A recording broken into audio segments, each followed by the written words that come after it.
So this morning, we will be discussing about genetics, specifically Mendelian genetics. Now, when we are discussing Mendelian genetics, it refers to classical genetics. Okay, classical genetics, because there are two kinds of genetics, no? Classical genetics and modern genetics. Usually, modern genetics is after the time of Mendel. Okay. Now, for this morning, we will be talking about Mendelian genetics.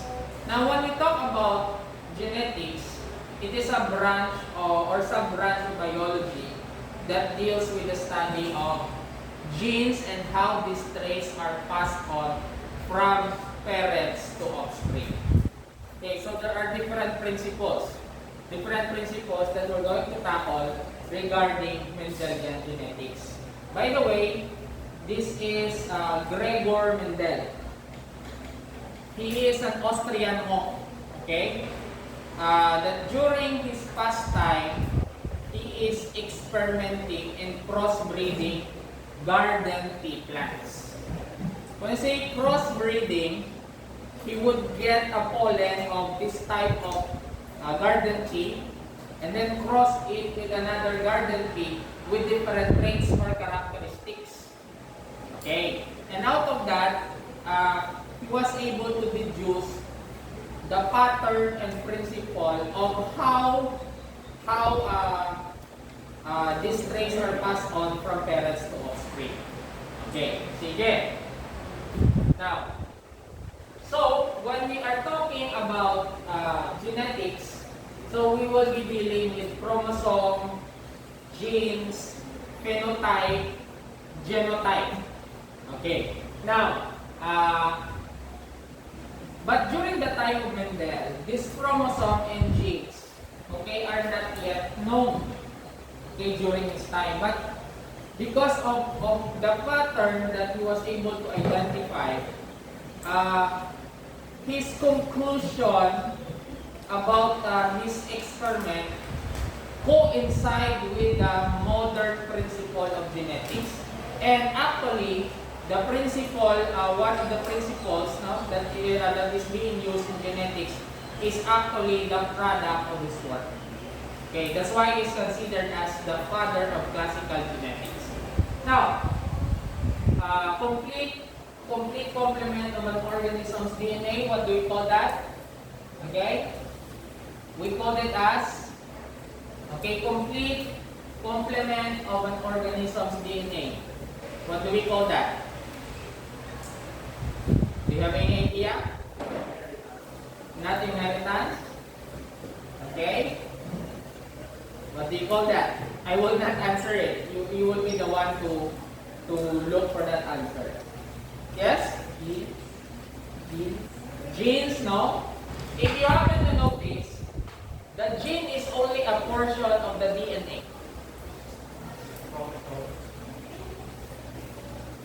Possible. Chromosome. Complete complement of an organism's DNA can also affect its characteristics or something like that. Traits, no? Characteristics? No? Sige. We will skip this part now, and then please take note of this, and then you research. I will not answer that. Okay? That's your assignment. Usually, this one, cellular DNA is organized in, you can see the structure. We will discuss that later. Sige. Now, so who was Mendel? Okay, he is an Austrian monastery. There is a monk named Gregor Mendel. Okay, so Mendel spent his spare time breeding pea plants. How does he breed? Usually he would get a brush and then get the pollen. For example, this is the flower, no? The flower of a pea plant. There's pollen, and then he would get a brush and transfer the pollen to the female flower. Okay, to the female flower. So what is inside the pollen grain? If you're going to enlarge that, for example, inside the pollen grain are the two sperm cells. Yeah, this is where the sex cells are found, the male sex cells. Okay, that's why he would use a small brush and then get the pollen and transfer that deliberately to the female flower. Okay, and there you go, now fertilization will take place. So this one is what we call crossbreeding. Okay, that's how he performed his experiment. And then he did all this over and over again and noticed patterns to the inheritance of traits from one set of pea plants to the next. Okay, what is that pattern? For example, you have two contrasting traits. We don't have eraser here. May I borrow, Frank? Eraser sa whiteboard, ha?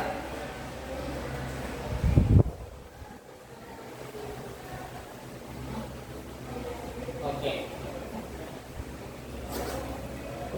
Please bear with me. This one is a bit technical. It's a bit technical. Okay. Now, for example, we have physical traits that he observed. The other one is round shape. Pea plant, the seed is round shape. The other one is wrinkled. So this is the plant. No? So let's say this one has a flower. Okay, flower. And it has a male part which produces the pollen. Okay, pollen. The other pea plant, okay, which has a wrinkled seed, has a female flower, for example. Female flower. So what will Mendel do is it will cross, okay, or cross-pollinate. He will transfer the pollen of the female flower, of the male flower, to the female flower. What will happen? Because this one, the pollen grain contains the two sperm cells, it will fertilize the egg in the ovary of the female plant. Copy? And of course, it will bear fruits. Okay? The fruit is sealed inside the capsule, okay, of a pea plant. Now, the seed pod. Okay. Now, this is now the product. This is already their offspring. Okay? So, this is the first parental generation parent, and the offspring that is still sealed in the seed pod of a pea plant is already his first filial generation offspring. Are you with me? Can you follow? Now, what he did is, out of 4, for example, he planted the seed. Okay, apat man. Okay, he planted it to determine the physical trait or the result of its crossbreeding. Okay, can you follow? Yeah. When it grows and then mature, out of 4, all the plants bear seed that is round. Yan. Round. All the plants here that bear seeds seeds have round seeds. But what happened to the rainbow seeds? That's his question. Wala na dula. What happened? Okay. And after that, what he did again is, he cross-pollinate male and female na first filial generation. Okay, i-transfer niya naman ang pollen sa female part, the same thing there in the go with the rest of the plant. And what he noticed, the seed pod, okay, contains 4 naman, for example. And then he planted it again into 4 pots. This time, out of 4,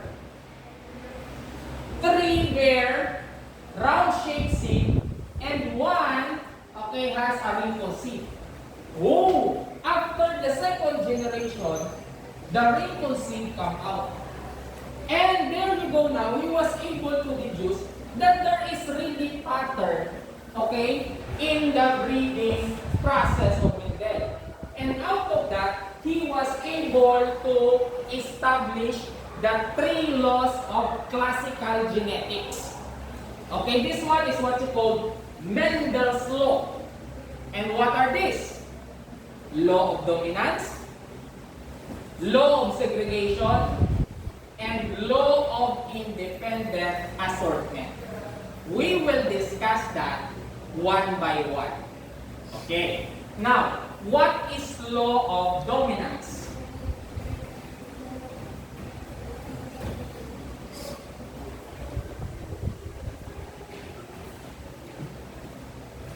First law, law of dominance.